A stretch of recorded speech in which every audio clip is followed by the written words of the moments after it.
Olá, amigos, amigas e amigues. Tudo bem com vocês? Por aqui tá tudo certo. Edgarda Martins Fontes Paulista. E eu preciso confessar para vocês que eu tava muito ansioso para indicar o livro de hoje para vocês. Confesso que eu ainda não terminei de ler. Eu acabei de começar a segunda parte, mas a simpatia, o amor, a empatia que se criou em mim pelo personagem principal foi tão grande, tão imediato, que eu tava. Eu, não, eu que já queria fazer esse vídeo pra vocês na sequência, assim que eu comecei a leitura, mas eu pensava, eu preciso ler mais, preciso conhecer mais, preciso estudar mais um pouco. Mas chegou o dia de falar pra vocês do Vinco. Vinco, da Manuela Savitsky. Savitsky, lançado há pouco pela Companhia das Letras. O charme, a delícia começa por essa capa lindíssima que foi feita pelo Omar Salomão em cima de imagem da Camille Sproezer. É isso, Camille.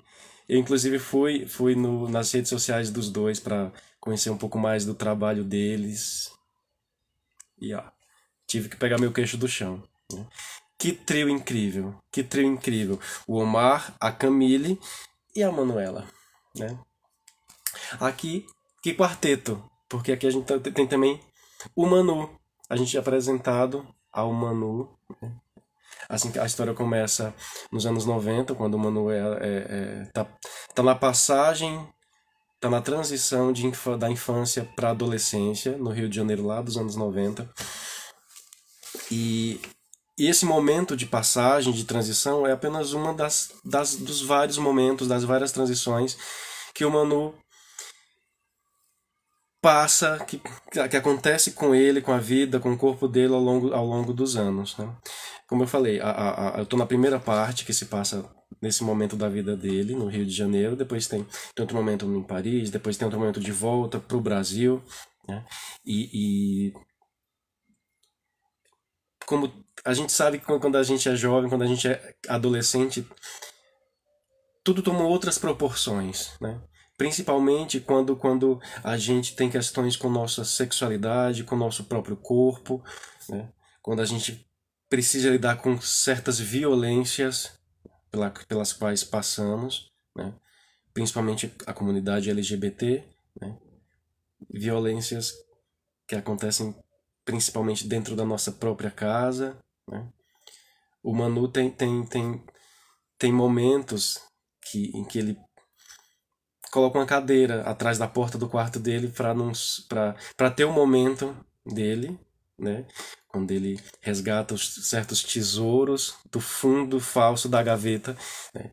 Que é um brinco de pressão da mãe, que é um batom da irmã, que é uma blusinha de paetê, que é migalhas femininas, né, que ele recolheu ao longo do tempo da mãe, da irmã, das amigas da irmã, né? Ou quando ele precisa travar a porta com a cadeira para que a violência não entre também. Né? Tô tomando muito cuidado para não dar certos spoilers, para não atrapalhar a leitura de vocês. Né? Mas ao longo do romance a gente conhece e se apaixona pela avó do Manu, por ele. A gente conhece um pouco do irmão, da mãe, do padrasto, o porquê, né?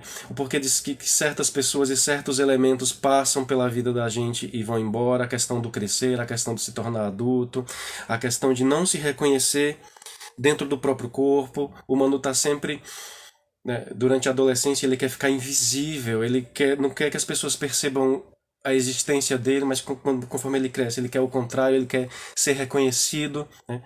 Ora ele foge, ora ele volta, ora ele está buscando alguma coisa, está buscando alguém, está buscando por ele mesmo. É uma transição sem fim. E transição. Essa é a palavra, uma das palavras-chave. Né? Eu separei alguns momentos marcantes aqui para dividir com vocês. Tem um trechinho que ele fala que durante todo o tempo infinito e absoluto da infância e da adolescência, nem por um momento eu senti que contava com a força necessária para impor a minha própria lei, como os outros faziam sem esforço. Tampouco para me permitir imaginar uma realidade diferente. Por isso me submetia e mantinha meus segredos muito bem guardados. Em outro trecho, muito doído ainda da adolescência, ele fala que quando meu irmão se trancava no quarto com os amigos, eu tratava de me afastar. Os mesmos elementos que me tornavam fofo aos olhos das amigas da Cris, a minha irmã, faziam de mim uma presa obrigatória do bando dele. No fundo, eu sabia que eles não passavam de um grupo de caras meio feios e espinhentos que não se sobressaíam em nada e lidavam com a situação odiando e invalidando qualquer um que os lembrasse disso. Essa condição tênue impedia que essa condição tênue impedia que exercessem poder sobre mim? Claro que não. E, e, e outras questões também, outra questão importante com relação a pessoa trans e que a gente. É a questão do pronome, né? O quanto um pronome, né, que no caso do Manuel, o pronome ele, pode aprisionar, né? E quanto ele enxergava também no pronome ela, um mar de possibilidades, né? Por isso a busca infinita do Manu, né? De se encontrar, de se reconhecer, se identificar com o próprio corpo, de lutar para sair para lutar contra as caixinhas nas quais a gente sempre é colocado assim que nasce, por nascer com o sexo feminino, por nascer com a genitália feminina, né? O masculino e o feminino, a binaridade, uma luta constante sem fim.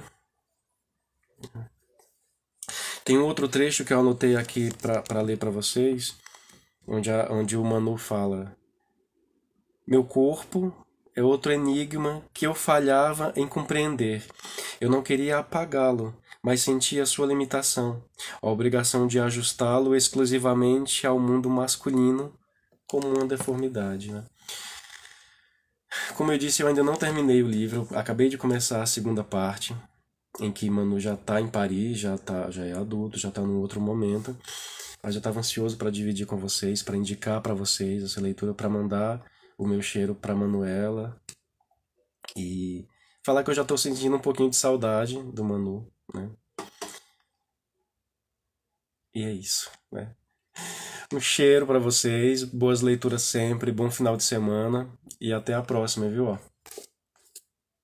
Ah, e outra coisa que eu queria comentar, eu não sei se em algum momento o nome do livro, Vinco, né? Que eu fico imaginando o que a Manuela quis dizer com vinco, né? Aquela cicatriz que não nos rasga, ou que rasga internamente, mas que aquela ferida que a gente leva pro resto da vida, né? Eu encarei como uma espécie de cicatriz que serve de história para contar, que a gente leva para a vida toda, que talvez de alguma maneira nos fortaleça ou nos faça maiores em algum momento. Vamos pensar mais sobre isso. Quem sabe a gente volta nessa conversa em outro momento, tá bom?